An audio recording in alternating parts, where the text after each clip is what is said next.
This is working. Okay.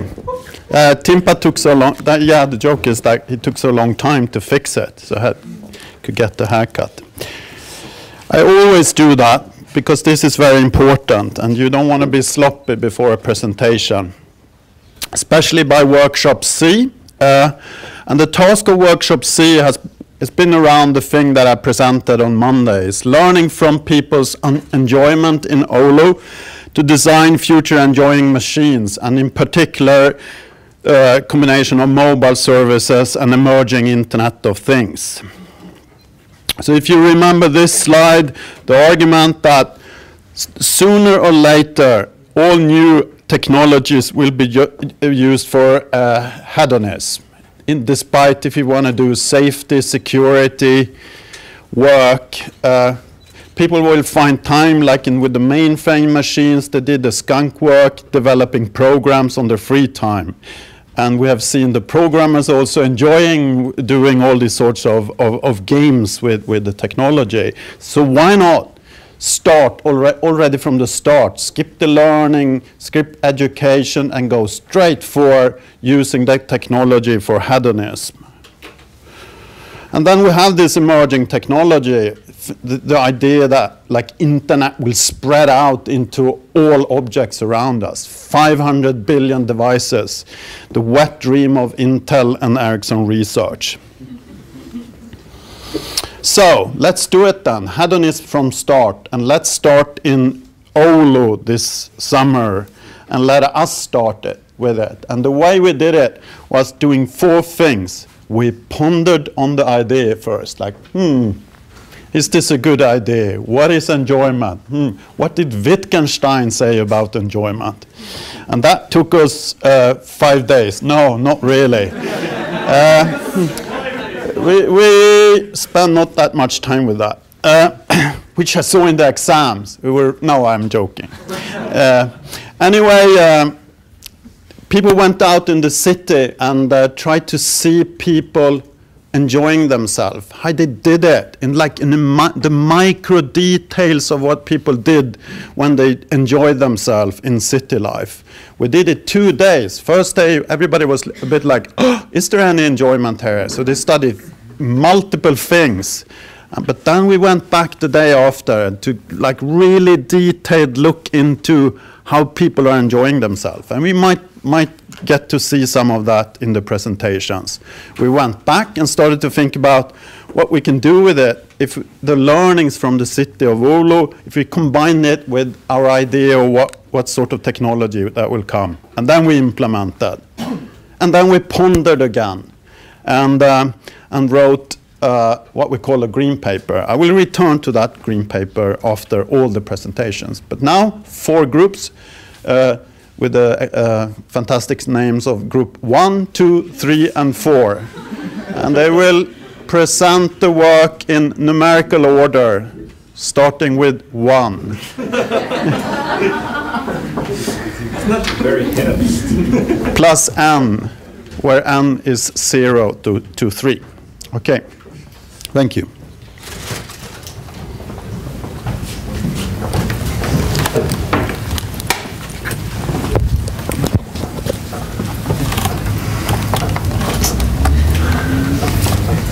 Who's going to talk first? I'll be talking. Okay.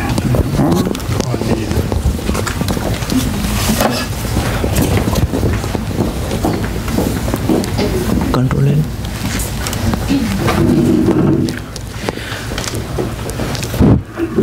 Good afternoon, everyone. Though we didn't have much interesting name to start with, but we came up with as much as enjoyment as possible while designing the presentation and the design implementation.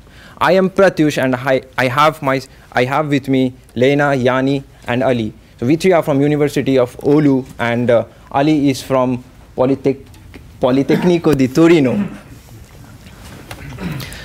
Our basic idea is to move forward the train of Oscar's thinking process, where he says that we have to learn from people to design enjoying machines. So we spent a couple of days moving around Oulu, and we came up with this theme of enjoyment of sun bathing experience within Oulu.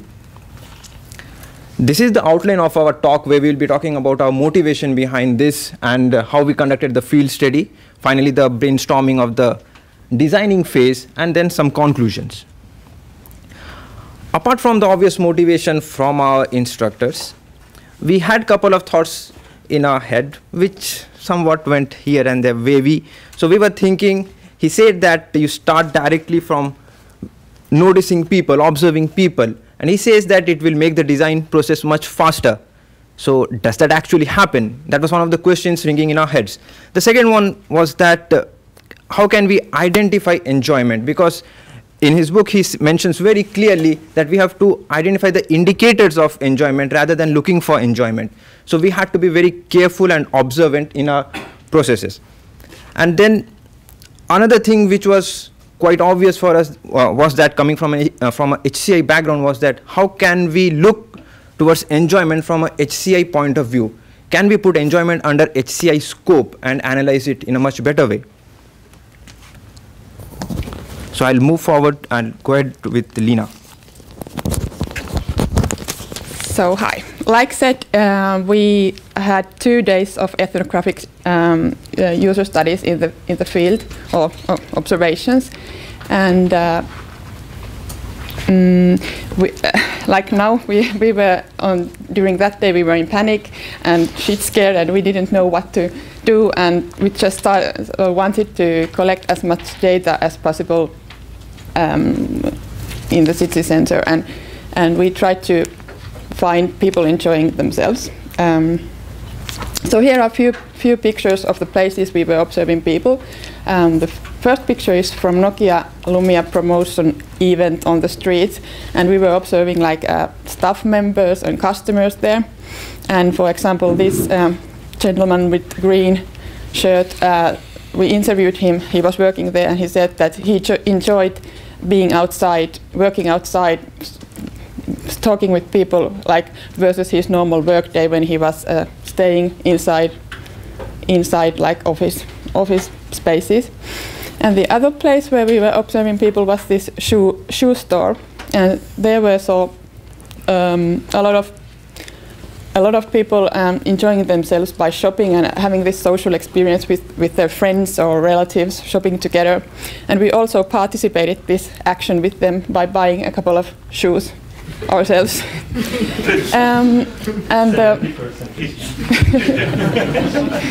Well, 90 or 80 even. Doesn't go there. It's not open very long. Couple of days. So. Yeah. Then we went to much further to the downtown Oulu, and the last picture is from Rotuari Square, and there we saw people enjoying and bathing sun and sitting on terraces and benches and just like enjoying the moment. And you can see here this old couple who were clearly enjoying the moment together, sitting quietly and observing people there. So we thought that they were enjoying the moment too. And based on these findings from the first day, we decided to choose the enjoying the sun as our like central theme, which we are concentrating on the second day. And Jani will continue.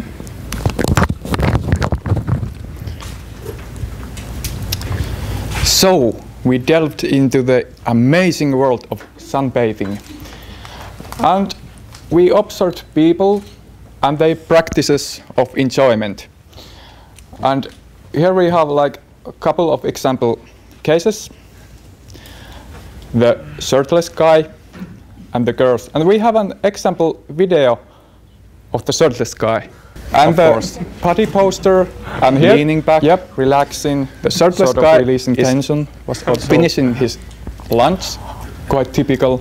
And facing the sun, squinting, leaning back, looking back, facing at the sun, and once in a while swinging his legs and looking around and squinting eyes. And your turn, Jani. Over and out. Yeah.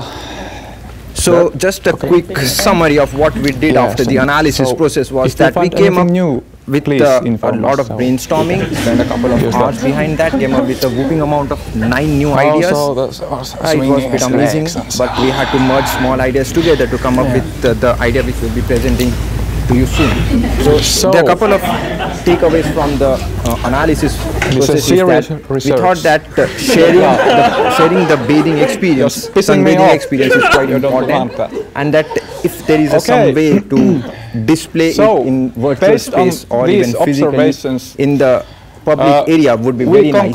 And also scalability of this application of this system within a in a citywide deployment would be excellent. And an application for this dedicated to this purpose would be really good. So I'll hand over to Ali, who will explain the entire system to you. Of course. Thank you. Hi everyone. Actually, I was fighting with all my team members to show you. You would see after an animation. Actually, they want to show. Actually, they want to be their turn to show you, but I won the fight. I will show you later. I want to talk about this experience and what is the scenario that more or less you know about the sunbathing, but I don't say anything. I will invite you to watch the short animation that we made. Actually, it's more or less representative, I guess. Could you?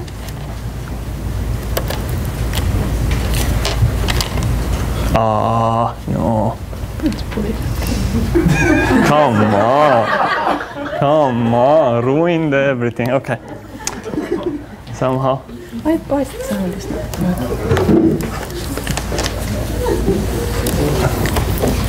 Yeah, actually ruined something. Okay.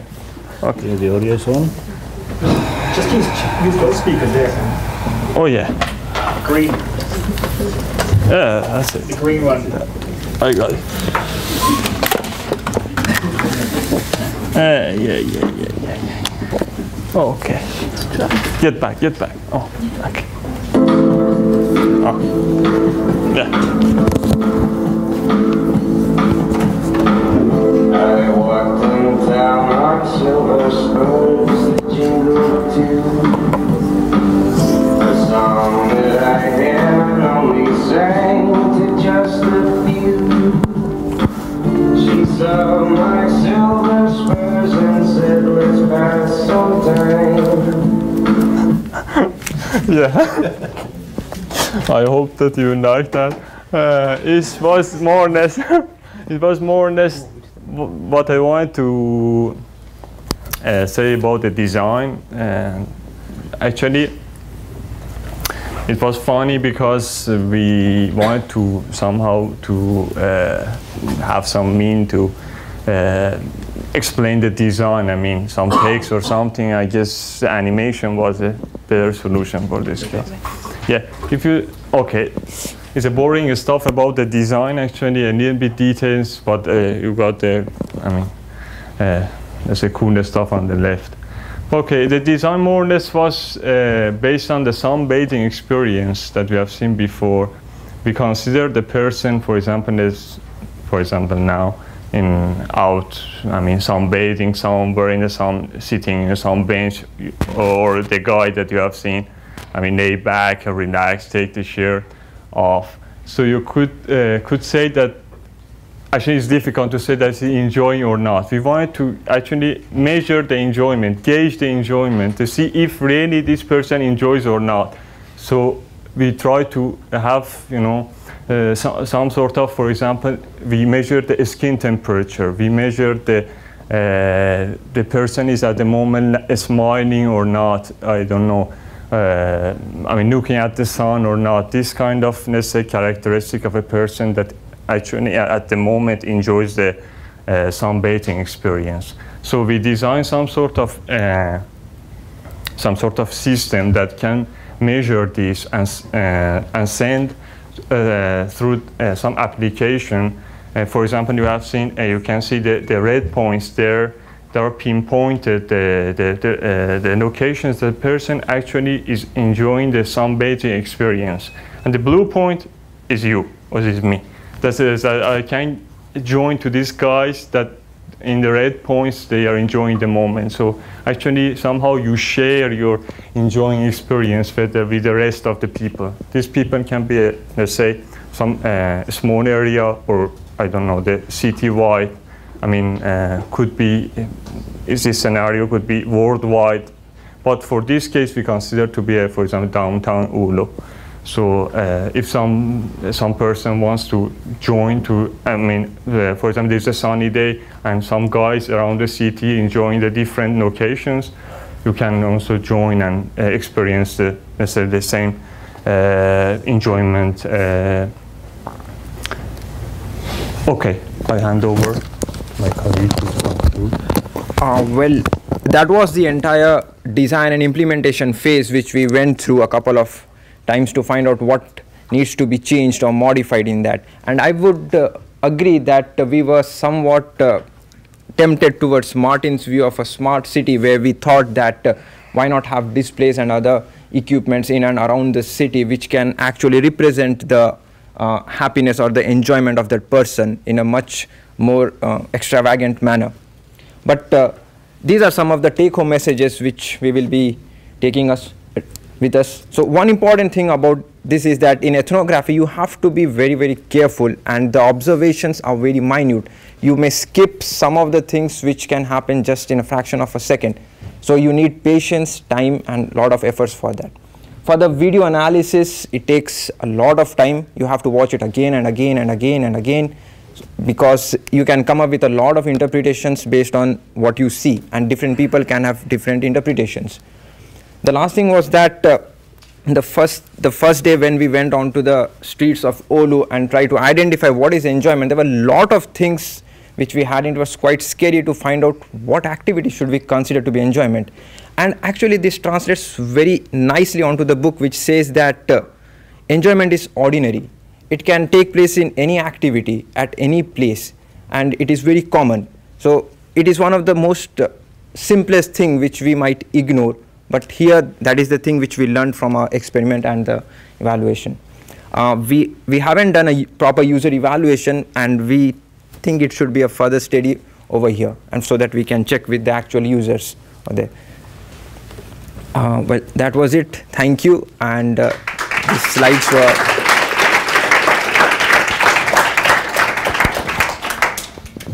Any questions is welcome. Questions, comments? The next team should come down here to set up.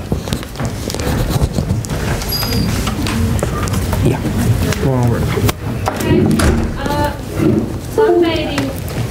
Did you consider that people might not actually enjoy the actual sun once you get tanned or looking healthier, and there are these secondary things that might be behind the enjoyment, or the actual hotness of the sun isn't the thing to be enjoyed, but the secondary following things that may require this suffering under the sun. Yeah, it's a very interesting point over here. So you mean to say that it might be a bit frustrating to sit under the sun, but there might be a hidden motive behind that. Am I correct? Yeah, well, we did check with a couple of other people who were sitting and basking in the sun, and we did check with them, and they said that they are enjoying the sun in Oulu because it hardly comes up. And their primary motive, I completely agree that they were sitting there chatting with each other. They say that they are sharing a moment with each other. But overall, it was an enjoyment for them to sit under the sun. And we didn't find any other motive which they could inform us. I don't think anybody will say to you, at least in Finland, that I'm sitting under the sun because I don't want to be so white. Yes, yeah. Actually, when you are suffering of something, I don't think that you would smile, or I don't know, look at the sun like that, or with a smiling. I don't think that it would be a suffer. Yeah, it's actually our designing based on, let's say, the smiling of a person, measuring, let's say, how the person, I don't know, acts toward experiencing that, not the, for example, okay, you suffer, okay, you want to do some sport, what do you do then? It's smile now, okay, oh, I'm suffering of that. Okay, so it's not the enjoyment. It's a suffer, but it's another scenario. It's not about enjoyment. Okay, now that you mentioned suffering, did any one of the interviewers commented on mosquitoes? Yeah, sure. It's very scary here when Sure. you take your shirt off. Yeah. That you might get ambushed by the mosquitoes. We got the 40 actually, 40 boys with mosquitoes on around. Yeah, but we did those interviews in the city center, then there was no mosquitoes, so that what didn't come actually. Yeah, you up should in actually this. go to Nallikari. Yeah, Yeah. somewhere else. All right. Okay. We have one more. Yeah, we have to move. Yeah, we have to move on. Yeah.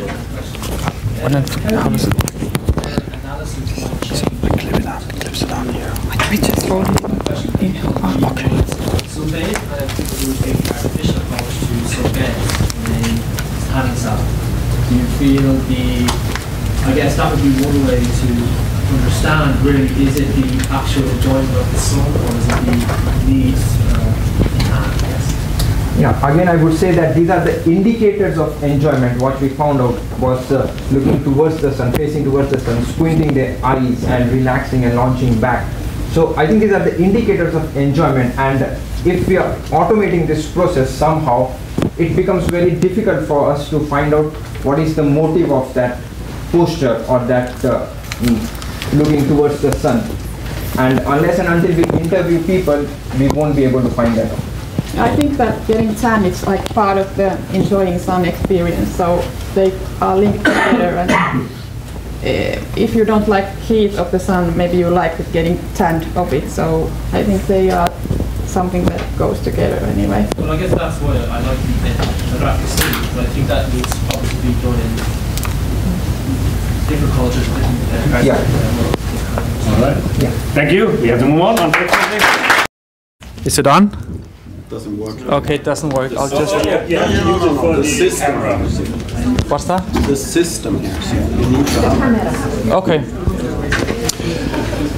Anyway, we're gonna talk about birds today, and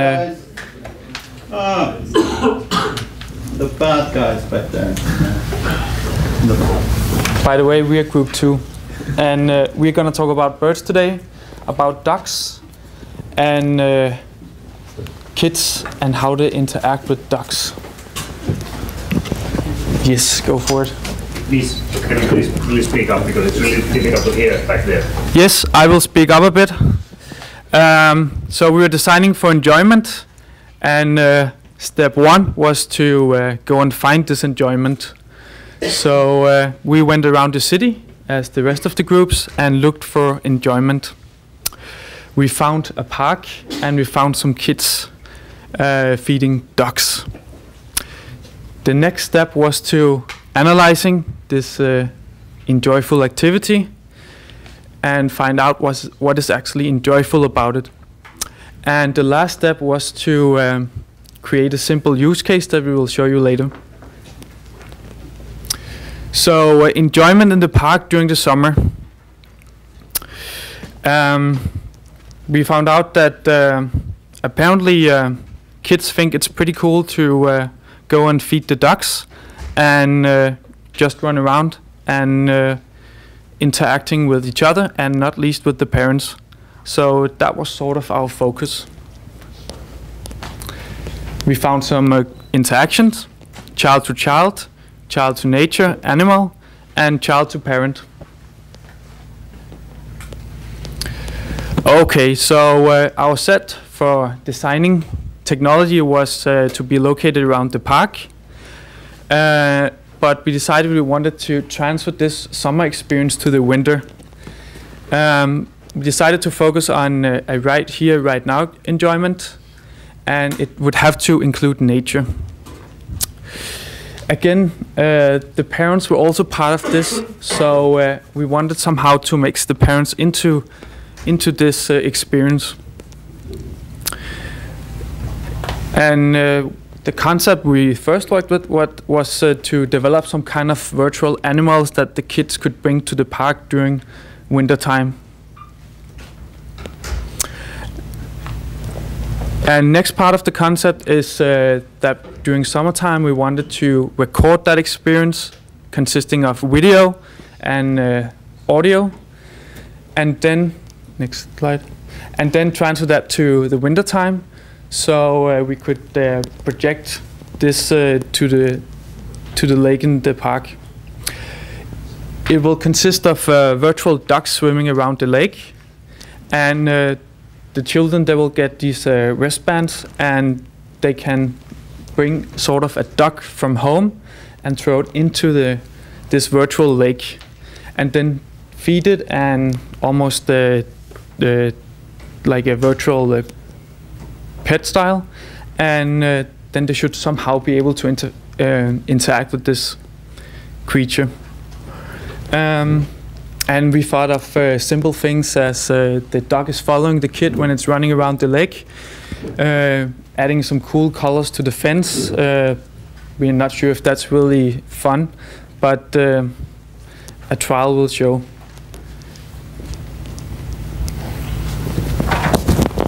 Okay, so I will briefly explain the IoT technology behind this, and basically we just want to show here that it's feasible with current technology, so this doesn't require any future. Okay, so we want to show that this is possible with technology today. So first, as Anish said, we recorded the activities during the summer, so video and audio stream. So basically what we do, we have this cloud-based system. And first we upload this recorded data into the cloud to data storage. And now when we have the children with the wristbands have integrated sensors such as gyro and accelerometer. They have wireless radio. We have lots of possibilities here: Bluetooth, RFID, Wi-Fi, and so on. And this wristband is battery operated. So now when this wristband is in use, the data is uploaded into the cloud, and there in the cloud we can process it. We can fuse and aggregate this previously recorded historical data into this real-time data from the children wristband. So now then we process this data, and we are able to control and augment the environment in the lake. So basically we in our system we have first we will enhance the winter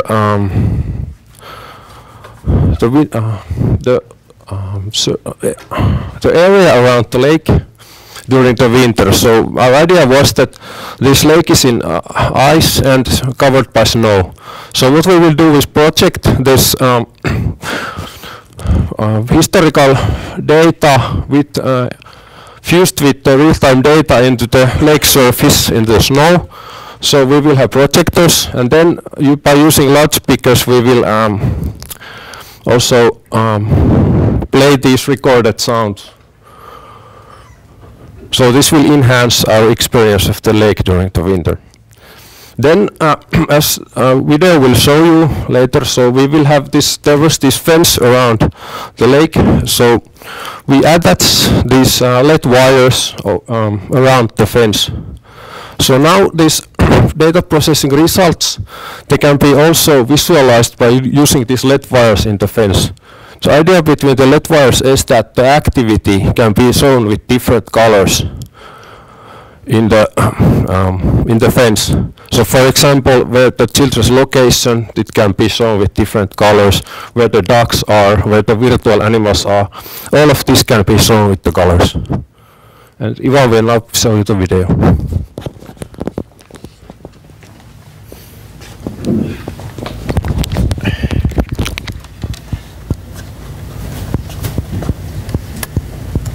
Oops.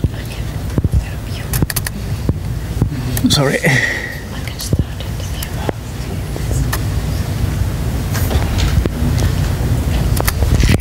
Okay, so we are in summertime, so children are playing and they are feeding the ducks. And then we are recording that in the video. Now it's come winter and the children are really boring. They want to go out to play. And the mother say, okay, let's go to the lake, let's have a walk. they go to the park. Then there is a machine where they can buy these wristbands that Teemu mentioned before, and they're used to interact with the environment, with the lake. Here is the projection of the summer lake. In the winter, they have the wristbands, and then the mother has in the phone the avatar that the children have created, and they are moving to the wristbands of the children. Then the child, using movements of the wristband, throw the avatar to the lake, and then while they start interacting with them, for example, they start feeding him, they throw some virtual bread to the avatar, the duck eat the food, and then, well, the child observes that if they start running around the lake, the ducks will follow them. And then, well, we thought that it was for interacting with the mother. One possibility is that the wristband has some kind of power, so they need to load it from the mobile phone. And then, well, children are really happy. It's late, they need to have dinner, and they go to home. So that's our concept. Do you have any question related to it? Thank you very much.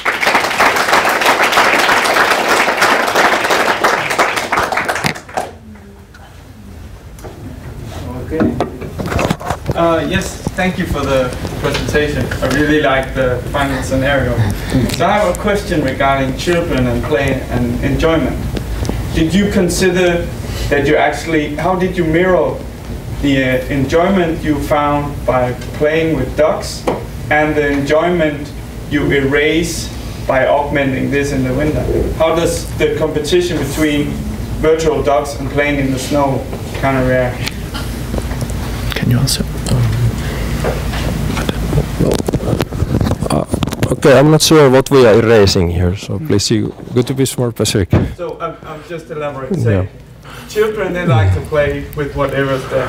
Yeah. And so did you consider that they might rather play with the snow? So the enjoyment of playing in the snow, and how did they? Well, you can go to a park anytime, whether there is augmented or not. So I don't know. Okay.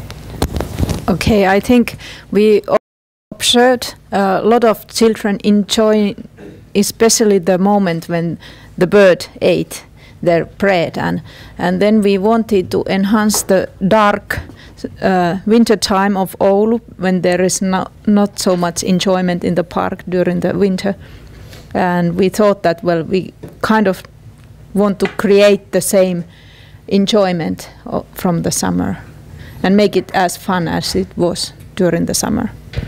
So if we ever run a winter school, then you will, and you come here for the winter school, then you will understand how dark it is in Oulu during winter time.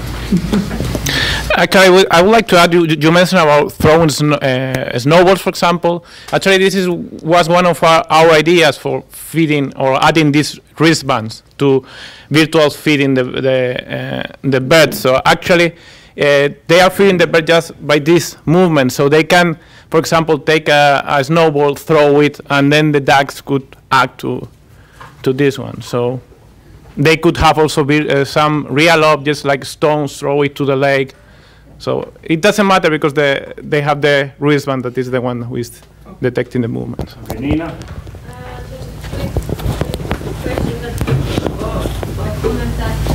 I think the enjoyment with the ducks isn't about the ducks, it's about animals and being with the animals or something live. So the virtual thing itself might not just to be the thing. For example, taking dogs to a zoo would be even like more something to consider. So I think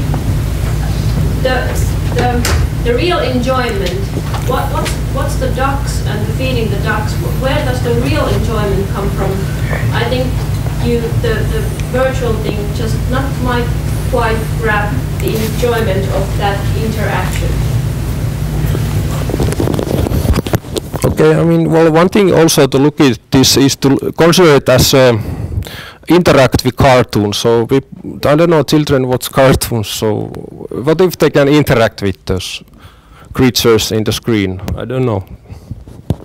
It's nice also memory, like you can experience a bit a memory of the summer.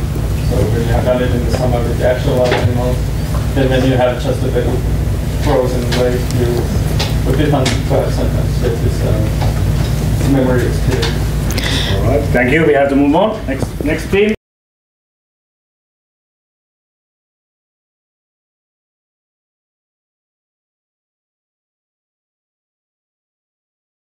So, good afternoon, everyone. Are you enjoying yourselves?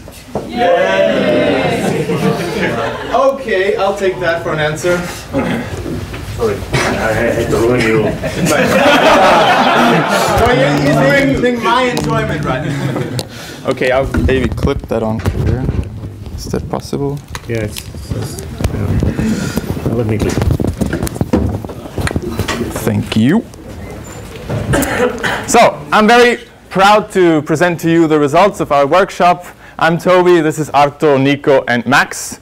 And we will present you during the next 10 minutes the next generation of shopping bags, but I'll get to that.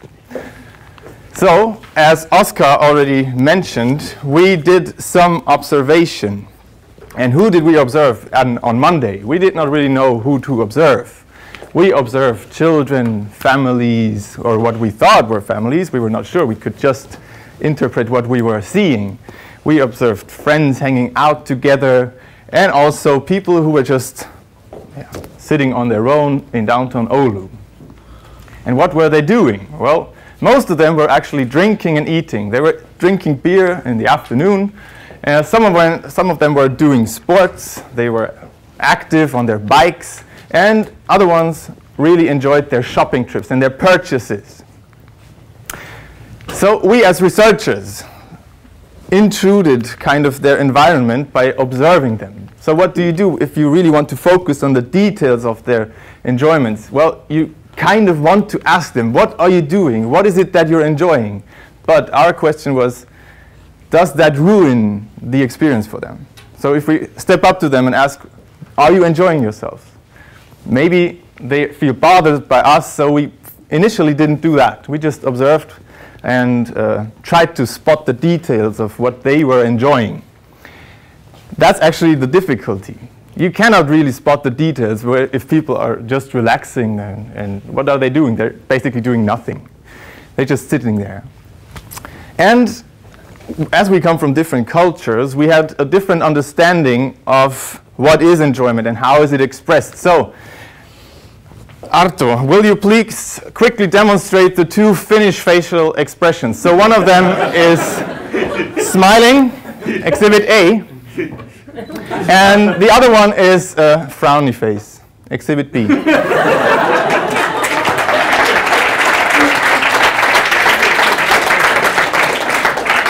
So that is the difficulty in spotting the enjoyment in Finland.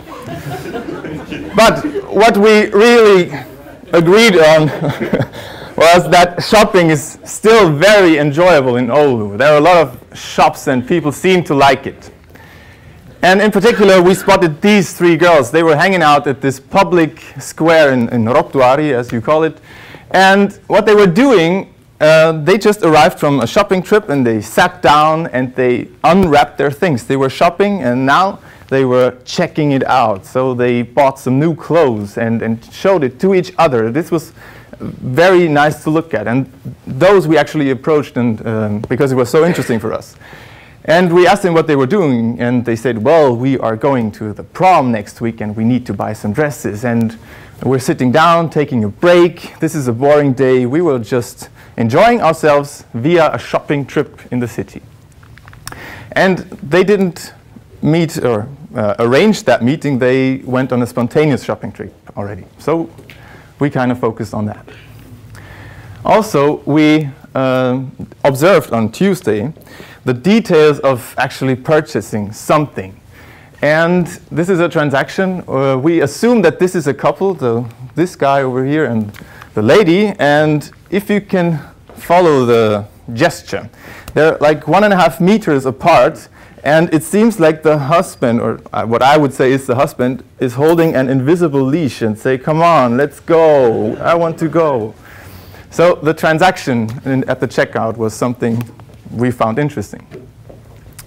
Also, sharing the experience when you're on a shopping trip seems to be very enjoyable as well. So the 3 girls that showed their new clothes, that was sharing their shopping experience. And the shopping bag came to us as a very important artifact that people use when they're on a shopping trip, of course. So they take out their clothes or something like that. And this is why we tried to investigate what we could do with this shopping bag. And what we will present you now is the fancy bag. Are you ready for this? Yeah. Yes. Good. Nico, Maximilian, please.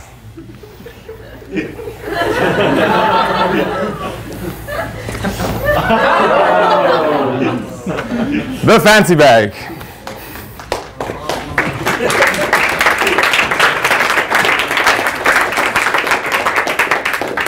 So the fancy bag has a digital surface. Our prototypes only have it on one side, but the actual product will have it on both sides and an even larger surface. It will be bendable displays that can be used to be interacted with. So this is what we did, and how did we get to this thing? We wanted to support local shops. So a shopping bag is something you don't get when you buy online. So we wanted to support that experience and also support the local shops. And this can be used to create more enjoyable experiences. Also, this thing is meant to be reused and not just thrown away after you get it from the shop. So we foster sustainability. We want people to reuse their shopping bags. Also, as you can see with Nico's device, it should be aesthetically pleasing, so there's something going on the surface. Right. Okay, so we then on Wednesday and Thursday did some sketching to develop a concept, threw away many ideas, and then came to do a video shoot actually. And this is what I would like to demonstrate now, how we imagine the fancy bag in real world.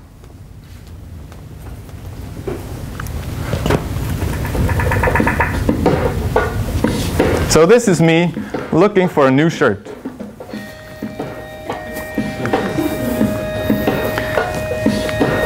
At the checkout, where I meet that lovely Finnish person. He's smiling. You can see that it says 29 on my shopping bag. This indicates how often I've used this fancy bag. I proceed to check out and pay on this fancy new IoT device. And then I ask this person, please, could you increase my counter? And he says, yes, of course. So now I've reused the bag 30 times. And then take the shirt and leave the shop.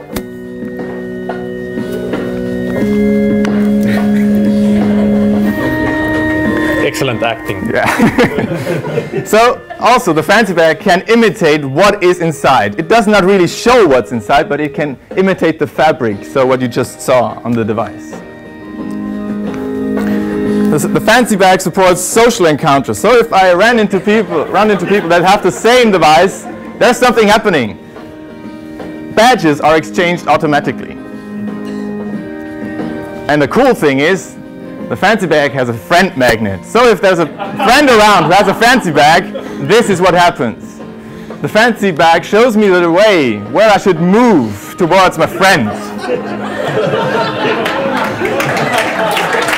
There he is.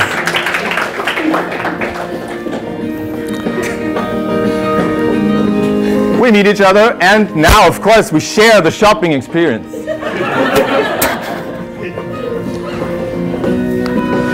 So I just show him the new shirt I just bought, and then he says, "Wow, this might be cool."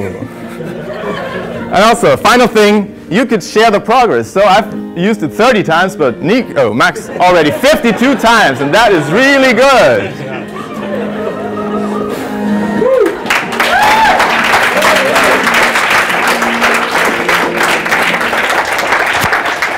Okay, to quickly summarize that, so we have that reuse count that can be used to foster sustainability and also support local shops. You can compare it. Also, we have the badges that are automatically transmitted when you meet somebody. And we have a very aesthetically pleasing fabric imitation. So if you put something inside, the fancy bag shows some of what is the content. Also, you saw the friend magnet. It will move and show you the direction to your closest friend, let's say. All right, this is it. Thank you very much for your listening. And this is the video, actually, if you want to scan that. Thank you very much. So, do you have any questions? Questions, comments? Dennis? When do you think the fancy bag will be on the market? Well, we're really actively developing this, so I guess in 2 or 3 weeks then, yeah. Okay, that's a brave promise. Next comment. Any concerns about privacy, for instance? Yeah, we have thought about this, for example, when we considered that what people buy, that if they buy bras and underwear or something like that or whatever, and then it shows on the big screen, then maybe they, I don't know, so there may be some configuration or some filtering needed for what kind of things you want to reveal to the public.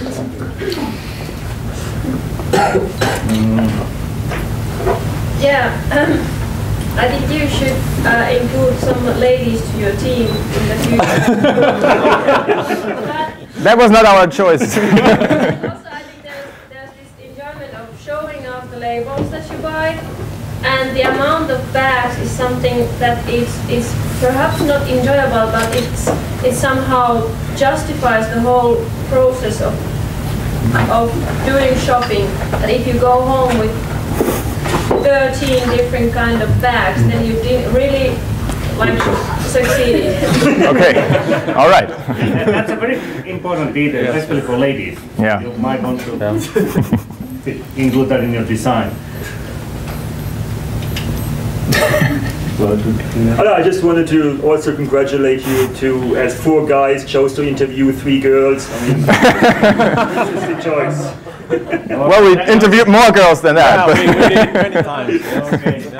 Great. Okay. Any hidden agendas? Okay, thank you. Thank you. Okay. Hello, everyone. I'm Erion Cesari, and our teammate who couldn't be here today is Jarno, who, if he's watching this video, we greet. Thank you. You heard these terms enjoyment and experience a lot today. We just thought we come up with something else, so we just bump it up as opposed to other verbs to it. And in a short summary of our research methods and design that we did and so on, we first started with observing and videotaping people. We went to where we thought enjoyment's pretty easy to find, amusement parks. Is the whole point why people pay for that. Or at least some enjoy and some are hurt by paying. But let's not speak about that. We went to Vauhtipuisto, I hope I pronounced that correctly, which is a rather old-fashioned ride, carousels, and of course in those rides no contact between the cars is allowed, otherwise someone gets to cry. And we went to Suomen Tivoli, which is of course the fast-spinning bumper cars version where contact is appreciated, and it's kind of part of the fun. Of course, to have a really nice and important scientific study, we had to do participation in driving, and then we designed for how to emphasize the enjoyment of the participants in this experience. I'm not saying children, because as you will see, there are other participants as well. Some notes from the observation. Adults basically getting bored at both, I would say, at both enjoyment parks, but especially at this one. Kids also getting bored when they queue, when they have to wait so that their turn comes. and they try to push the boundaries because, well, of course, they are bored with what they have to do there. In the Faster in Tivoli, the researchers took part in 2 rounds on the bumping car track, of course, purely for research purposes and paid for by our institutes, which we thank. And what we learned is that bumping the other cars is very much a tempting thing for us as well as for the children, or for the other children, let's put it that way, on the track. Driving itself is amusing, and bumping and the face expressions that people make during those bumps are even more amusing. You will have the chance to see a couple of screenshots and videos a bit later. And we discovered some unspoken rules which say, if you bump into me, then I have the right to bump into you. It is kind of like children playing tag. It is the same thing, but at much higher speed and much louder bumps. The rules, or this kind of agreements, we learned, they are formed at each round separately. So a person that was bumping like crazy in one round may be totally quiet in the other round, simply because no one accepts his invitation to bump and be bumped back. Regarding facial expressions, you can see the future killer, future victim, and future happy victim that he's not dead. But I think we can agree that there is a certain partly sick and partly healthy enjoyment in the whole activity. I will show you also a video comparing the activities.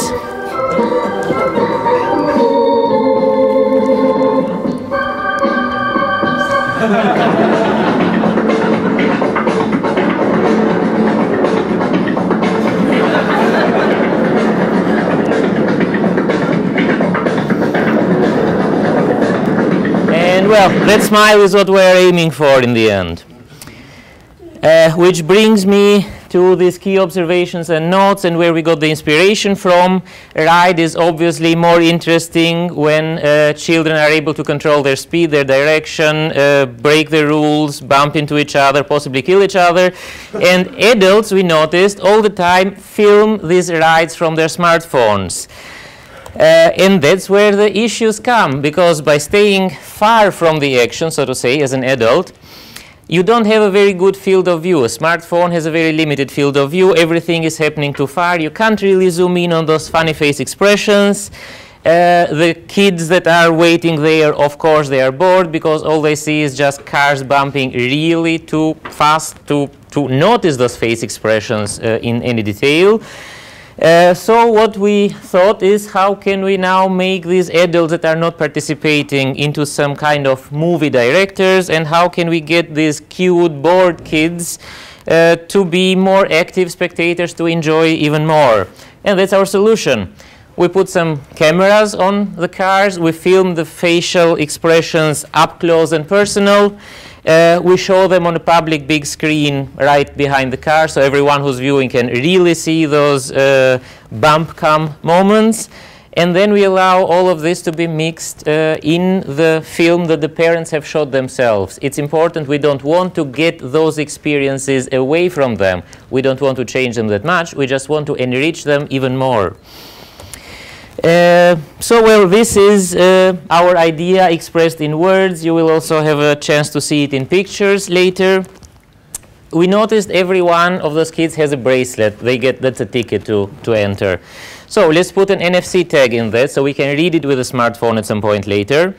The highlights from all the bumps are going to be shown in a big screen, so that this is the heating up the atmosphere effect, so to say. That's what happens in the queue. Everyone can't wait to see if they make better faces. This is what happens during the bumping, so drivers get filmed by the cars in the dashboard and so on. Parents film as usual, as I said, and after the ride, this is the crucial moment where everything gets together. Scan this NFC tag in the bracelet with a smartphone. All of them can do it by now. get all these highlights, and everything gets mixed up automatically because the film is time tracked. So we know when those bumps happened, and we know where to cut from this boring far away video of the parents to the close-up view. And again, just to repeat those 1,000 words in 4 pictures, camera inside, everyone is watching, parents are still filming, and afterwards, from this boring film where everything is far, we get to this totally amazing film showing both faces of the bumper and the victim at the same time. We also had some thoughts on how do we select these highlights. There is already technology to do that, face recognition, accelerometer, screening of the audience. Everything that we have thought of can be done, and it is possible to really do this within a 1 or 2 month thing. This was also one of our goals. Keep it real and do it as fast as possible. And with that, I thank you and stay open to questions.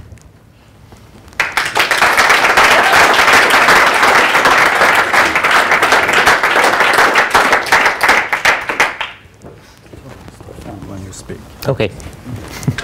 All right, questions, comments? Dan? I think it's a really, really good idea, but I'm going to ask a controversial question. You have security issues with filming kids. So I was once actually stopped from a study because of that very fact. And I was told I have to take a more, or less intrusive picture, so I took skeletal data instead. Have you given any thought of how you might... I don't know if this system was hacked. Okay. They don't have access to a bunch of... I can answer that. Let me. No, it's okay. You can remove the screen. That's fine. Let me. I didn't understand the question clearly. Did we have issues with filming, or will the system have issues with filming? So is it past or future tense? I think you may have security issues with a system like this. Could you maybe talk about how that might be? Do you, or? Do you have a good answer? Okay. I can help you out. I think it's in the UK and Ireland. There's there's like you can't video record kids, and it's a cultural scare of pedophiles that doesn't exist in that sense outside of the UK. It's much less. So when you do like research studies in European projects, you shouldn't allow the British people to do the studies with children. Or maybe it was like for 2 reasons, obviously. I mean, I don't know. We have the same issue in the US. Yeah, and exclude the US as well. But Finnish children is okay. I can't even do studies with some freshmen because if they're under the age of 18, they're kids. Yeah. Okay. They can't even participate. No filming. They can't even participate in the study. But that could be good to know. Yeah, and in Finland, in most parts of Western Europe, it's okay to film in public place. Also, theme parks, they do it already. I mean, I do, yeah. I do also have an answer to that. As long as parents are filming with their smartphones, the filming that that this system would do is much less, because we only have the face camera, so to say, and the smartphone of the parent, assuming he has a very good high-end smartphone. Let's do advertisement for Nokia here. So if they have that one, they can get a much better detail of everything, every kid that's in the area, instead of just the 2 who are bumping. So that would be, I suppose, a better answer. Yes? I really like this. Maybe you know this already, but there's a video work by the Mixed Reality Lab in Nottingham, where they did film the people on roller coasters. To show that they put cameras right on their faces in order to get the people in the queue excited while they're waiting for that. So that might be something that... Looks like we have reinvented the wheel, but still. Okay. That was different context, but it might be good to... It's not the same thing. Yeah, okay. It's very different. Okay, we have to move on, unfortunately. Okay. Thank you. Then. All right, everyone. Thank you very much. This is the Workshop D presentations, and Workshop D was called Bodily Play. Can I hear it from Workshop D? Okay. Thank you. You know, bodily play is if we experience our bodies as digital play. And that's what we did. What we started off with, 14 of the world's best game designers we could find and brought them to Oulu. And we gave them a design challenge. And the design challenge was design something that is Finnish digital bodily play. I just explained what bodily play is. We did digital just for dumper. And now Finnish, we thought we let that interpret the groups in any way they would like to. So that was the task, what they had to do. They did interviews, observations, ideation, implementation, and they gathered feedback and then redesigned it, and that was just the Monday. We all learned strategies. In fact, we learned 23 strategies of how to design bodily play, and we did that by designing bodily play. So we learned by doing. That was very important for us. They also had to, each team had to develop a website where they documented what they did and reflected on that. And it was important that they all created some sort of, they recorded their sketches, recorded pictures, recorded videos, what they learned. So you have a documentation of all the things that happened during the week.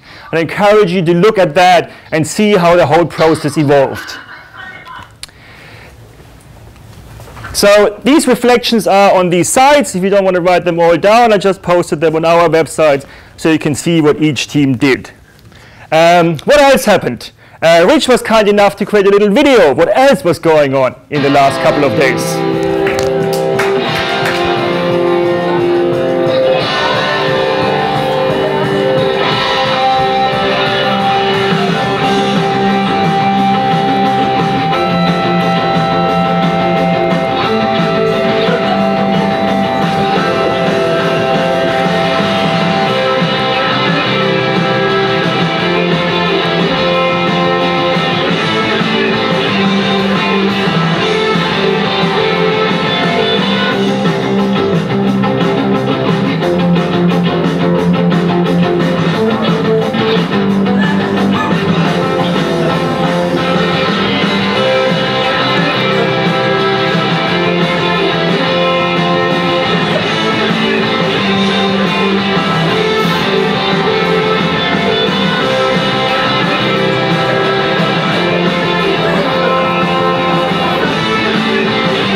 All right, applause please for everyone involved. Thank you. Good. What you're going to see now is so everybody had to do a website, everybody had to do a functioning game, everybody had to do a video, and that's what they're going to present now. And as we like time constraints, every team has only 5 minutes. So we're going to have 5 teams, 5 minutes each. And then we would like to invite all of you to actually engage with the teams and try out the games themselves. Try out the games yourself, right? So come on up and afterwards and play these games. They're all playable, they're all live, they're all great to do. One thing, while these guys are setting up, 2 things. We've got 5 teams. Team number 5 is actually going to be outside. That's the last team. We're all going to move outside because they needed extra space. Everyone, so that's number 1. Point number 2 is, because it is bodily play, it's very important that you see the team's bodies. You have to see the screen, and you have to see my head all the way up to my feet. So what we're going to do now is we're all going to get up, we're going to move all these tables as far back as we can, and then want 2 rows of people sitting here on the ground, 1 row of people sitting on the table, and everybody else standing around, and make each other comfortable by really getting close to each other's bodies, because this is bodily play. So everybody needs to see everybody's feet on stage, please.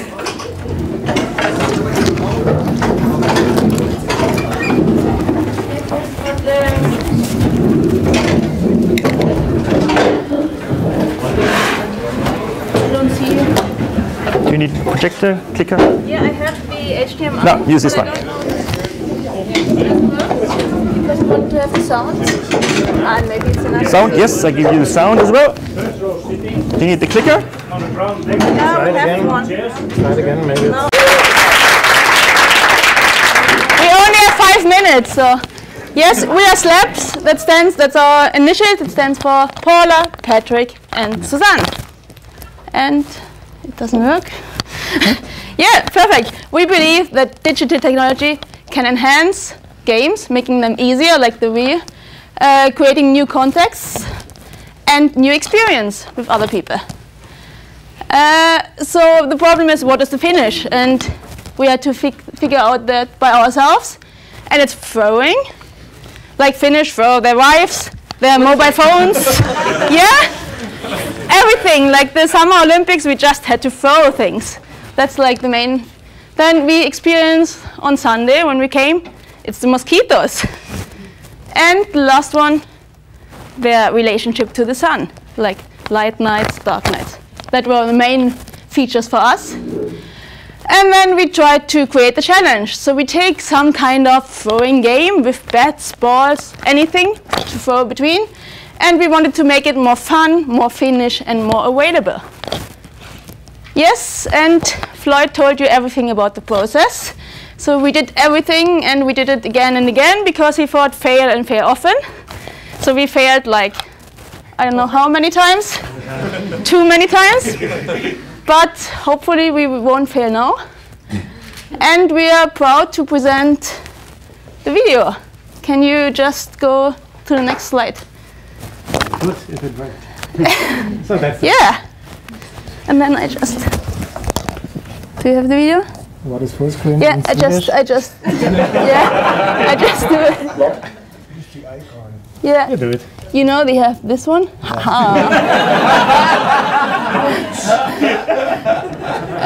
A Finnish way for bodily play. What if Finnish people could exercise in the dark months of winter, practice swatting mosquitoes for summer, and have fun with their friends at the same time? We introduce Slavskito, a digitally enhanced game for swatting mosquitoes. A mosquito gets passed along between 2 or more players and gets angrier with every hit he receives. And at some point he starts to sting. The player nearest to the mosquito gets stung and loses a life. The lives of a player are characterized by the color of his bat and go from green over orange to red, until at one point, when all lives are gone, the player loses the color of his bat and has to go out of the game. All the players remaining when the mosquito finally dies are winners of the game.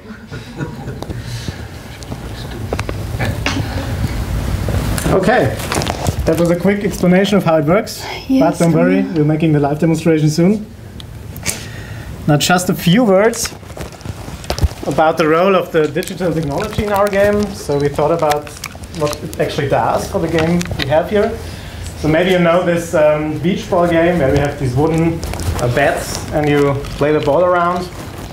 We thought with our technology we can make this kind of game more fun. For example, by having acoustic feedback, so you have a mosquito really buzzing around in the room, and you will hear cries of pain when you get stung. And you will just see that in the live demonstration, and it just gives more of an experience. So you have this real scenario in which you can play. Also, mosquitoes are what makes it more Finnish in our eyes. So we had the problem at the beginning when the game was very different, and we had like a game where we throw rings into a kind of sword that people said they didn't understand what the Finnish part was. They didn't get that throwing games are Finnish. So what we did was we introduced the mosquitoes. So we have the Finnish reference. Also, it is very easily available. People can just step in and play. It's very natural, as you will see soon, to hold this thing. It's like a weird-looking extension of your arm, but it feels very natural. And you can play it in the dark because it's lighting. And we will try that out now. So maybe, I think we had 2 volunteers that came earlier. They're actually not from our workshop, so it's going to be pretty interesting to see how they are able to cope with our game. Also, if we could maybe dim the lights a little bit in the front, would be very nice. And then if you could extend the screen, that would also be nice. Yes, I know. So now what you will see is 3 players, like, you know, maybe small circle because we don't have that much space here. Just imagine you had a bigger area available, and their beds will get lighted. Everybody starts on green, so everybody has 3 lives. And then you will see a mosquito, and you will hear a mosquito flying around. And each time the mosquito is very angry, you will hear a painful cry that symbolizes a sting. And the player that is closest to the mosquito at that time, he will lose a life, as you will see. At some point, the mosquito is has been swatted so many times that he's actually dying, and all the players that are still in the game survive. So it can be 1 player, but it can also be several ones that are actually surviving and can go to sleep afterwards. Yeah, we have just another point exception, so something happened. What? What? Yeah, something. Did you pair everyone? Yeah, it's like. I'm really sorry, it worked just like a minute ago. Yeah, just. I don't know what happened. Is it repeatable? Yeah, now press. Okay. Yes. Oh my god, there's a giant mosquito! Yes. Is it 1, 2, 3? Yeah, exactly.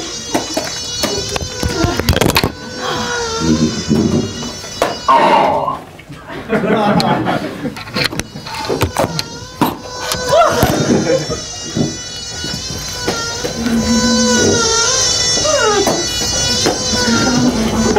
No! No! No!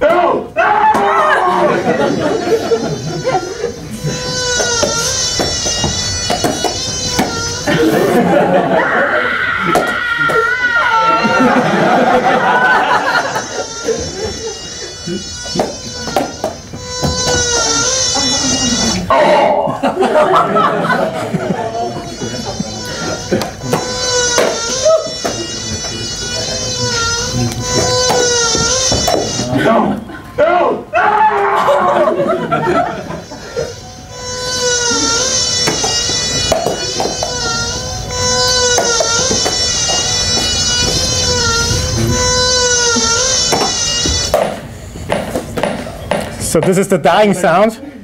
Yeah, it's dead, so we can go to bed now. And we have 2 winners.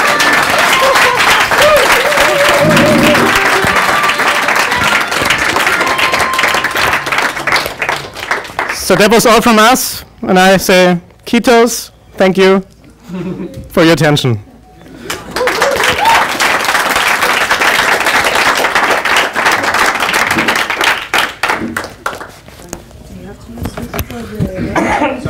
You want questions while I sets up? If there are questions, we can quickly answer them. So, yeah. Have you considered a sort of balloon or really light ball? It might actually behave better, be easier to hit, and then you wouldn't have to be a master tennis player. So the question was whether we considered other properties of the ball to make it lighter. We actually did, and I think it should be a bit lighter and maybe have more of a rebound effect. But then we had to deal with the props we had, and so. Yeah, also the mosquito is actually glowing, the eyes are glowing, and yeah, if we wanted more tech, we would have to put more tech into the ball, and then it gets heavier. So it's all a trade-off, but we tried to think about that. And actually it's a feature that you're not that good, because you're practicing. It doesn't matter. I mean, if it's like in your field, you're like, that's engaging as well, but you have to search for the mosquito. That's like really careful. Yeah. Does the ball have sensors or only the? Only the bats right now. It's a feature, but it's also a bug. But if you could fix for a sensor in the ball. Yes? So any more questions? Yeah? How do you sense where the ball is? Well, in the Finnish game, we would have some kind of sensors and maybe a communication between bats and the ball. In the current version, you experienced a Wizard of Oz experiment. So some invisible game operator was actually watching who had the ball and was pressing a button. Anybody else? Thank you.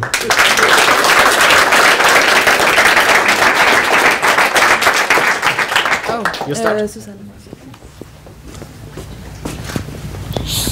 Okay. Everyone, we are Leki Lai, Thais, Nina and Susanne, and we are going to present our game Idioti.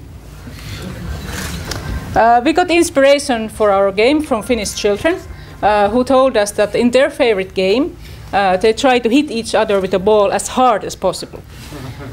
We were also inspired by this Finnish idea of sisu, which basically means that you're willing to go through a lot of mental and physical suffering just to show that you can do it.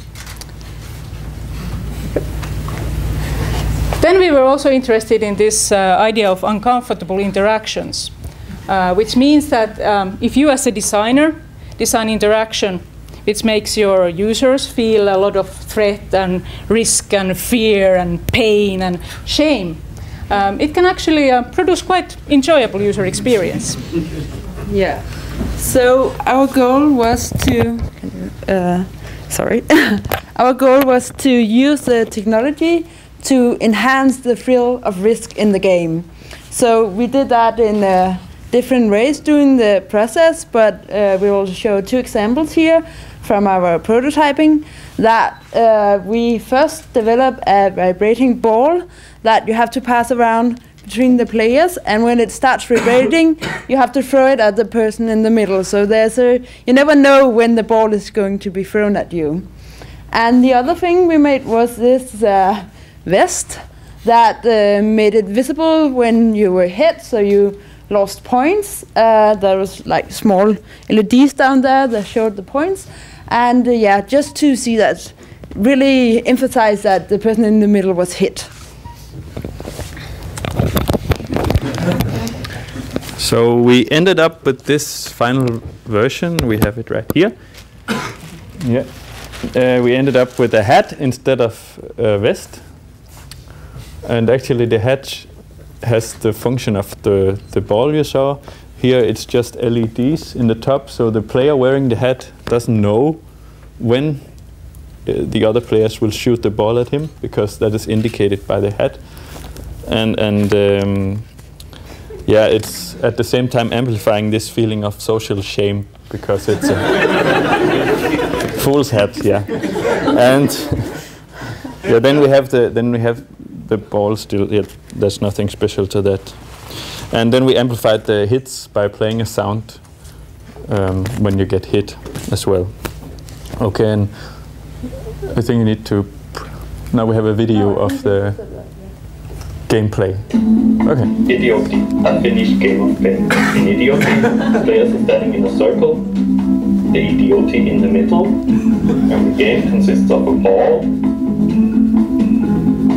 the Idioti Hattu, and it's played like this. The ball is thrown around among the players until the LED in the Idioti hat lights up, and the players can shoot at the Idioti.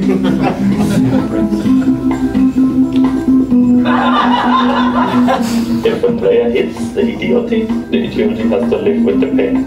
The goal for the Idioti is to catch the ball. When the Idioti catches the ball, the player and the Idioti switch. The throwing player is now the new Idioti. The game goes on until the LED lights up and a new throw at the Idioti. When a player throws and doesn't hit the Idioti, the player is dead and out of the game. Idioti, a game by Leki Lai.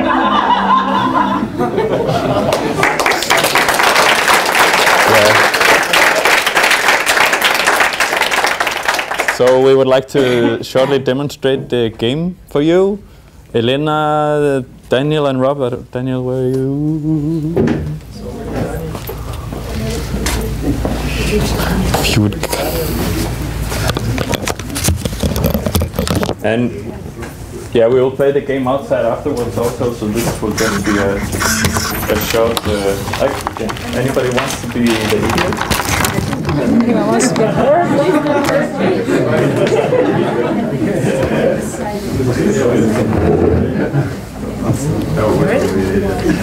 Nice. Nice. You want the lights off? Yeah, maybe can you dim the lights? The other way. Okay. Oh.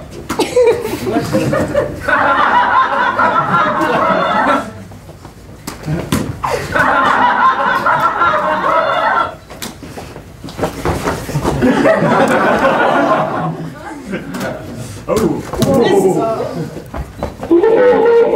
you missed.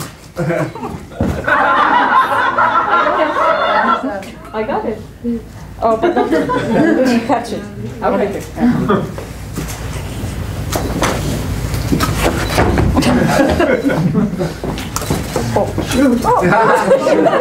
Throw it back.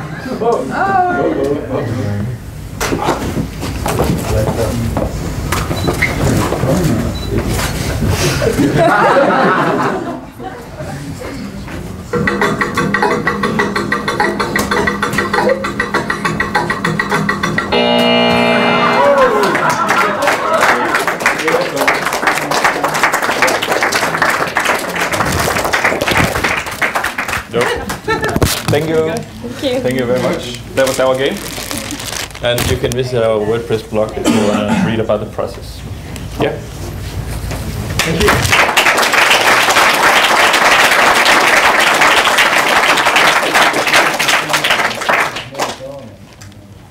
Time for a quick question while the next team sets up.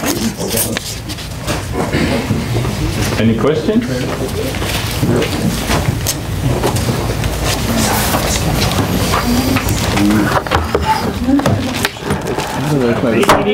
During your design and implementation, did you actually get a chance to assess the amount of enjoyment the idiocy may experience? I'm curious because I'm a Finn and I still have trouble relating with that enjoyment part being the idiotic. Okay, I don't know, we have a Finn in our group. Well, when we were interviewing these kids, told us that they really enjoy this game in which they try to hit each other. And we also interviewed this lady who was telling us the enjoyment of that things have, hitting themselves with this bird. We have been practicing it all week. I can confirm, yes. There's a lot of this kind of masochistic activities in that way. Yeah. Is there a default way the game ends? It's suppose the idiot doesn't touch the ball at all. So it's that person forever at the center. I think you can negotiate the rules, so if you start feeling too much pain when you're in the middle, you can make someone swap with you. Maybe if you're starting to cry or something.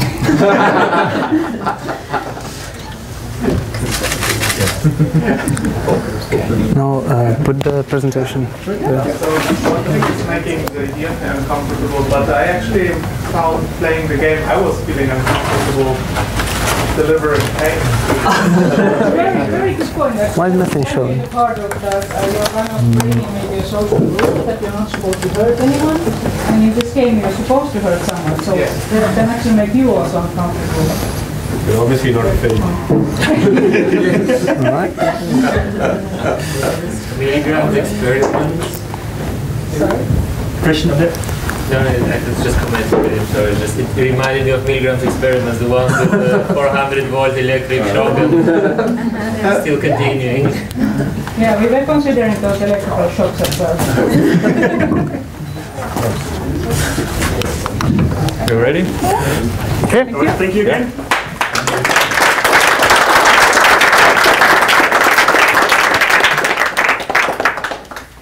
Hi, we are the Nightless Knights, the Finnish name of our group.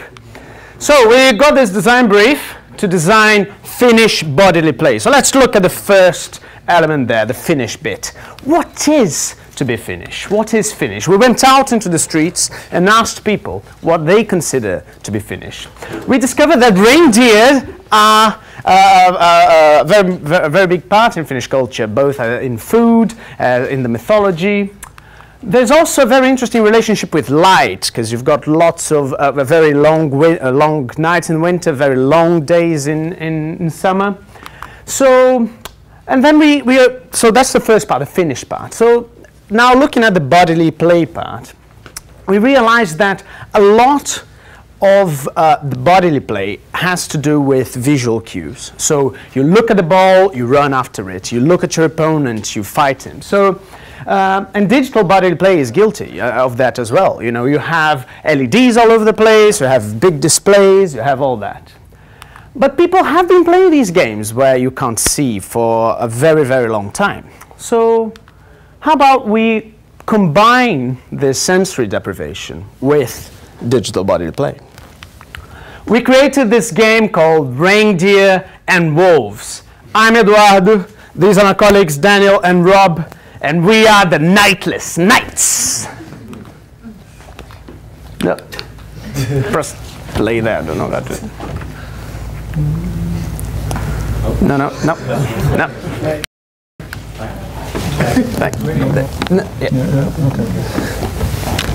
No. Just press space back. No. No. No.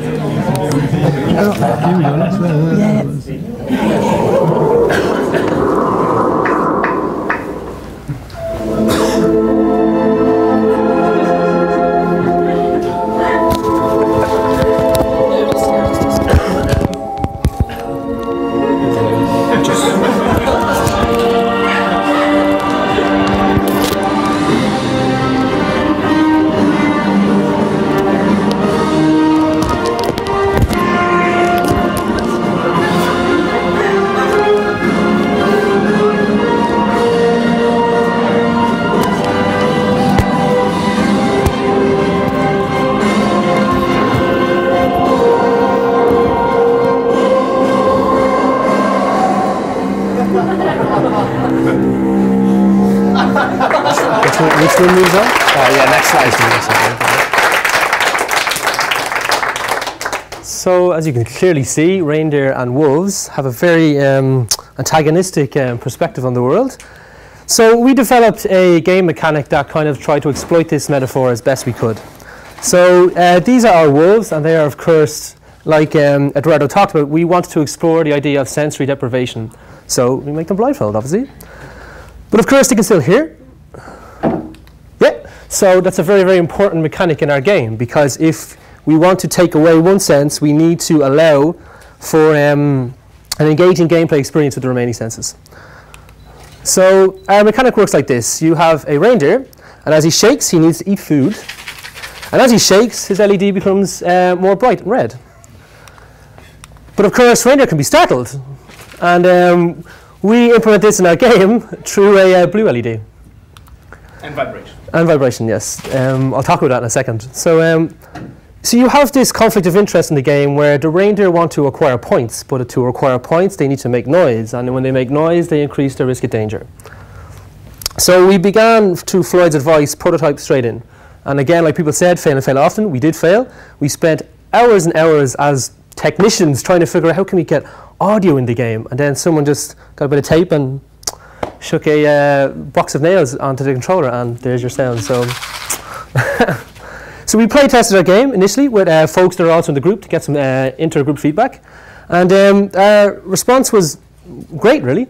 We had a few issues with the that we didn't think of when we went outside. The LEDs are a bit difficult to see, so that's why we introduced the vibration aspect to it. So yeah, like we said, it was an iterative process. We came back into the studio, got some feedback, presented our new ideas to the group, and churned the wheel again. So to talk to us about evaluation and our findings, I'm going to pass you over to Rob. Thank you. We found out loads of stuff. Only have time for 5 findings. Number 1. Yes. Embrace the unknown. I'm sure they can still hear me. And, Just in case. Yes. Where to go? Here? Anywhere? I need both hands. So here we see a wolf. This is quite a brave wolf, but also quite a successful tactic to use when you're a wolf is not to be very gentle and timid. If you really want to grab someone, what you need to do is just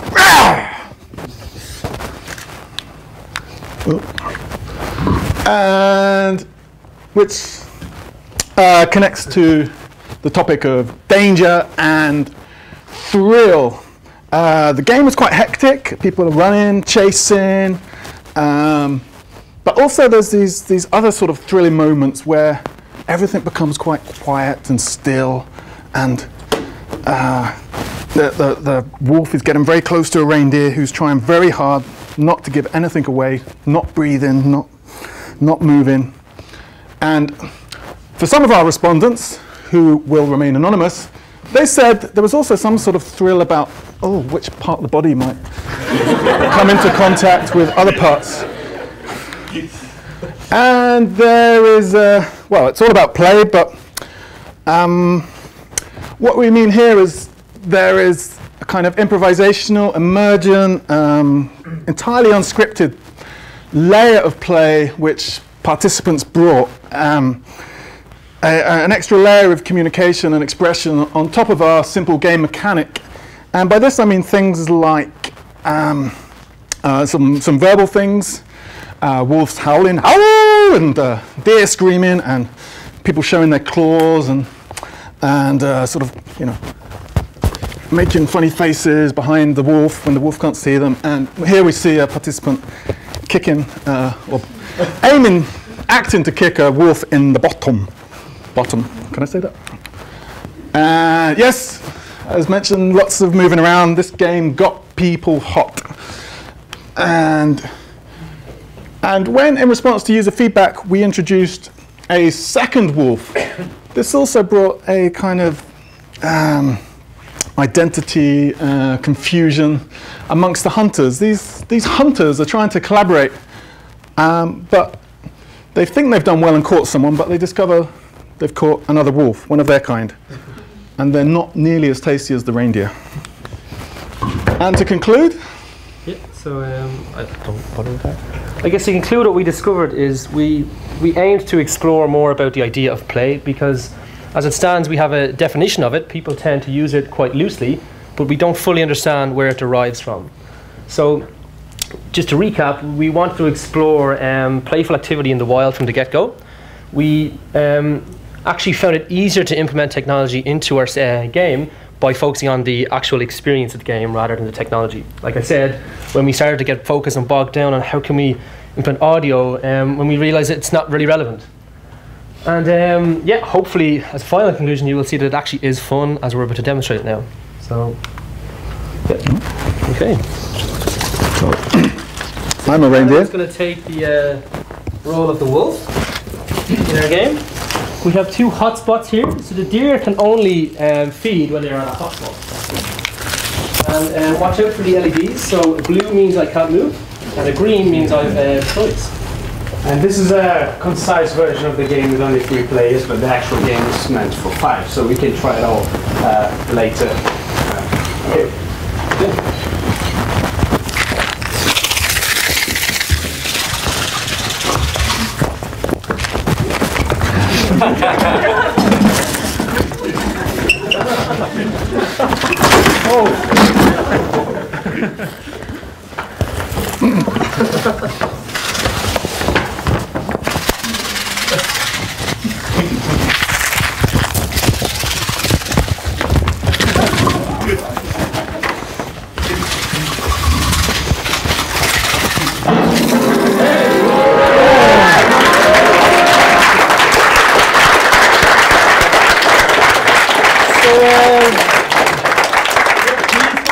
Because to kind of further explore a game, you need as many participants as possible. So thank you, hope you enjoyed it, and yep, please play.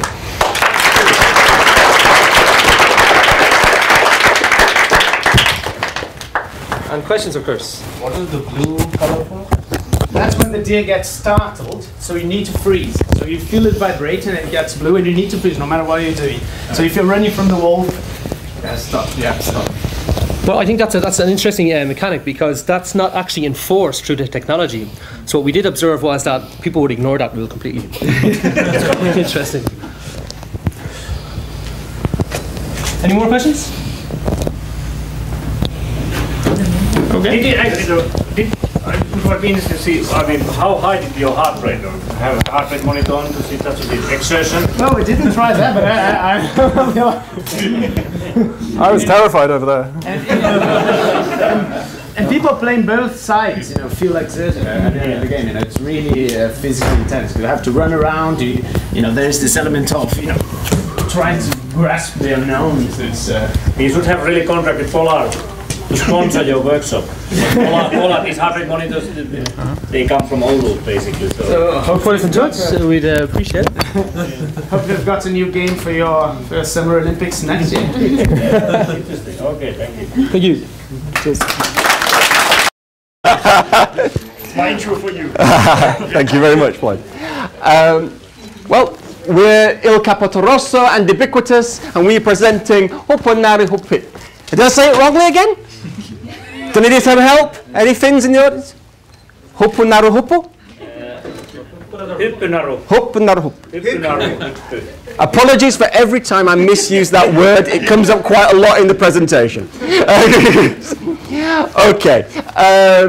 Okay, so first of all, we're going to show you a quick video, and it'll introduce the idea.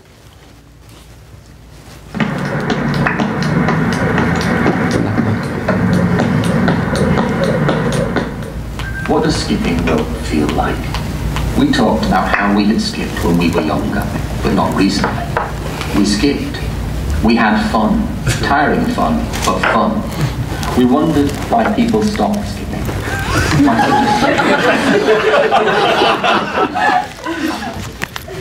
We wanted to skip a game. We liked it. We weren't very good at it, but we liked it. We wanted to remind others of that fun, for them to skip too. The result is Huppunari Huppu, a game that aims to reconnect players with the joy of jumping rope through an enjoyable two-player game that rewards skipping and collaboration. In Huppunari Huppu, turn-taking to help one another last longer in the game is a key part of the game strength. Otherwise, you get very tired very quickly.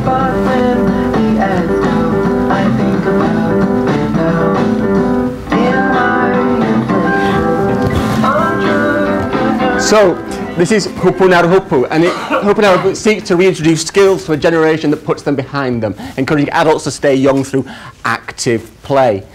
So, the process, what did we go through? Well, we started off and looking at skipping and what it felt like, and we spent a lot of time getting quite sweaty and starting to improve, because we really weren't very good, because we hadn't done it for a long time ourselves. And we thought a lot about how that felt and how good that felt as you started to improve, and that's great. And then we thought about how you might use the act of skipping as a controller for movement within a game, and we thought about a simplified skipping Pong game. So with the idea to be able to move the controllers as you skipped and intensify things. And people said, well, what's Finnish about that?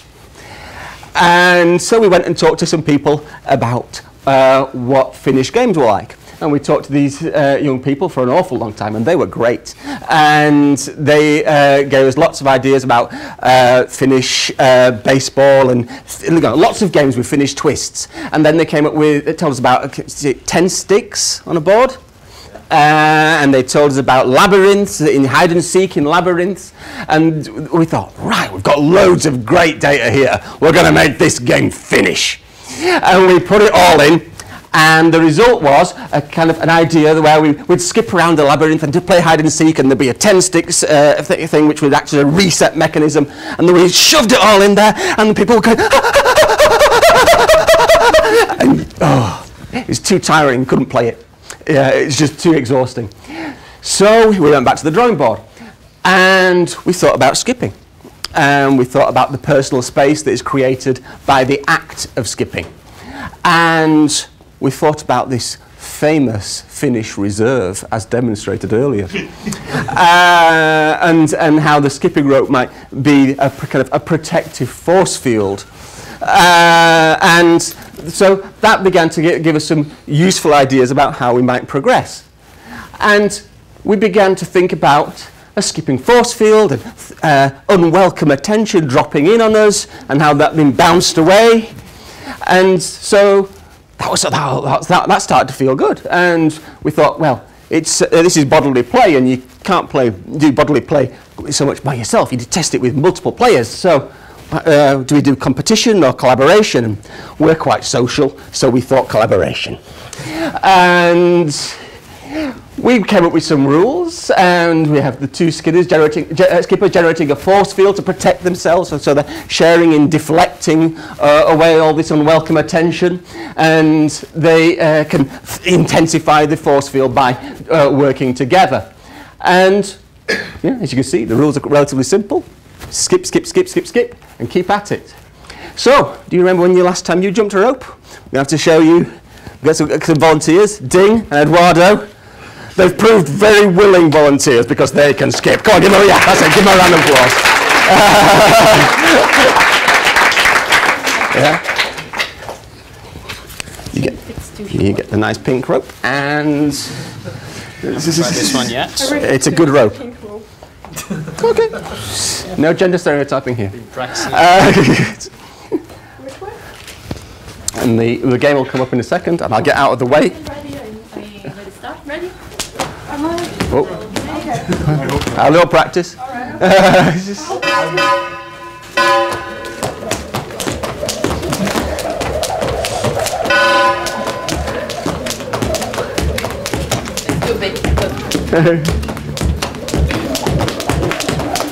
Eduardo, let it down again. It'll if you stop skipping, it'll come down again.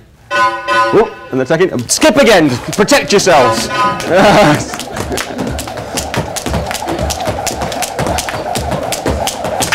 Woo!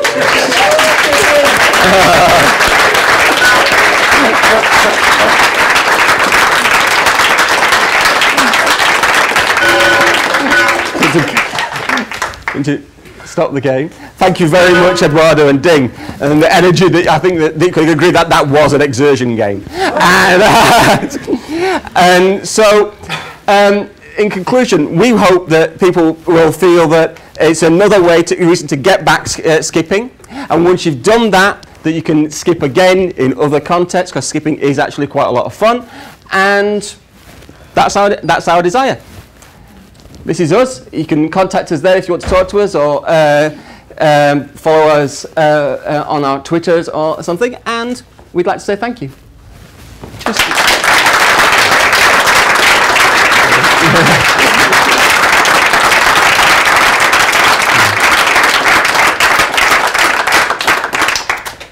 Any questions?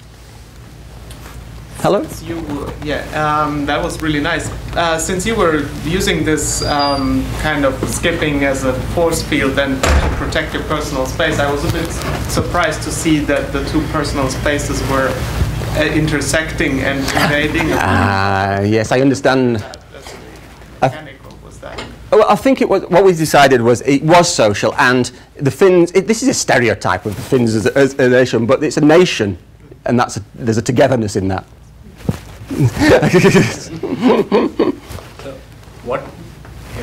What made you choose skipping in the first place? Well, in the beginning, as a Kickstarter for the week, we were asked to bring two objects with us, and Agnesa brought that wonderful skipping rope, and I bought that. Which has got the more affordances. I mean, I did think about throwing phones into them, but no. So it began from that concept. Okay. Well, thank you very much.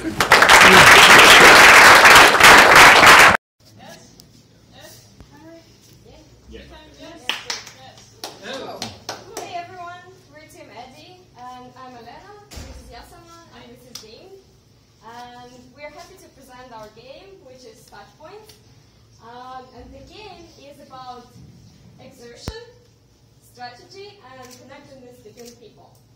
Our inspiration comes from Finnish people who are known to be very active. You probably saw a lot of bikes on the streets and people biking. But then at the same time, there's this discomfort that comes with the physical touch for the Finnish people. So we try to fix this or challenge Finnish people. Okay, now let's talk about the design process. So once we received the design brief, we went out to ideation. So we did brainstorming, body storming, we went interviewing people, use different tactics. And then we start prototyping. So based on the idea we have, we try to embed the connectedness into an active way. So we tried out all the things. Then with all the team's feedback, round after round, then we have this installation. Sorry. So we have this installation. We tried different technology. Arduino doesn't really work. The Wii mode is not as easy process as we try to make it to be, and we don't really have touch screen. Timpa, next year get touch screen to be here. And we don't have wearable technology that we wish to have. So we have to make use of whatever we have to make this game fun and make this game to play. So here we go. Proud to present our touch points. Enjoy. Points on each player to connect with the other player, and a sensitive wall with 9 grids to light up. Player up. The game starts. Both players choose 1 out of 9 touch points to connect with any of the other player, which means in total there will be 2 pairs of connected touch points. Players have 10 seconds to connect with each other. Once the touch points are connected, the random grid starts to blink. Players need to touch the grid and hold it for 5 seconds. Light the grid up. The ultimate goal is to light up all the 9 grids. The touch points that are connected in each round will be deactivated. Let's play.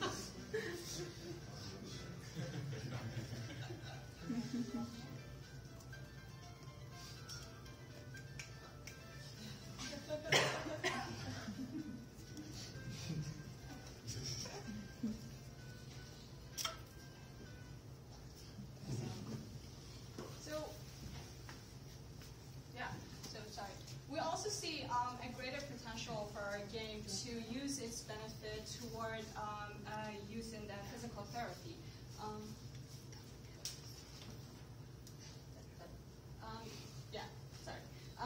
For its use to the physical therapy. Our current prototype, of course, needs more development, technology, implementation, and of course, we need to nourish the design toward the needs and serve it for any rehabilitation center or any physical therapy, physical therapist. So if you like our concept, please contact us. Please contact us. We really wanted to hear from you guys because we're deeply into the concept that we have and we wanted to nourish it more and more and more. So thank you so much for being here. Cheetos, I guess.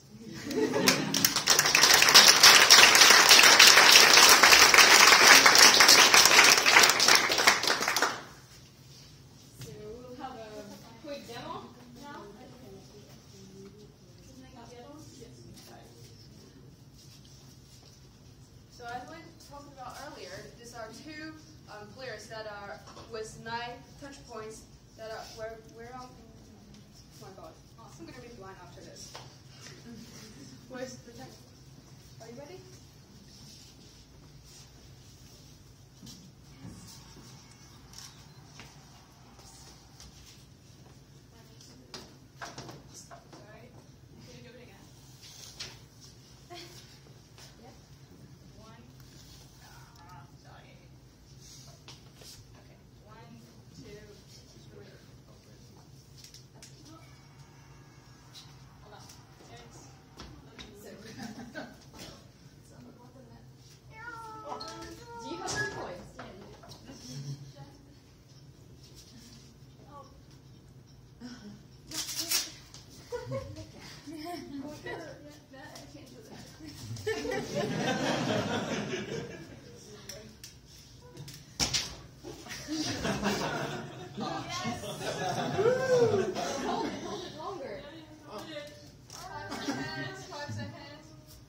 There was some synchronization error, but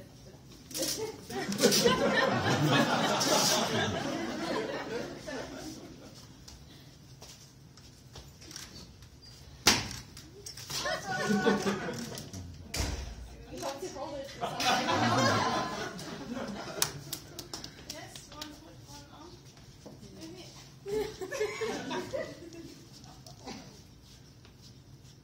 Oh, that's too easy.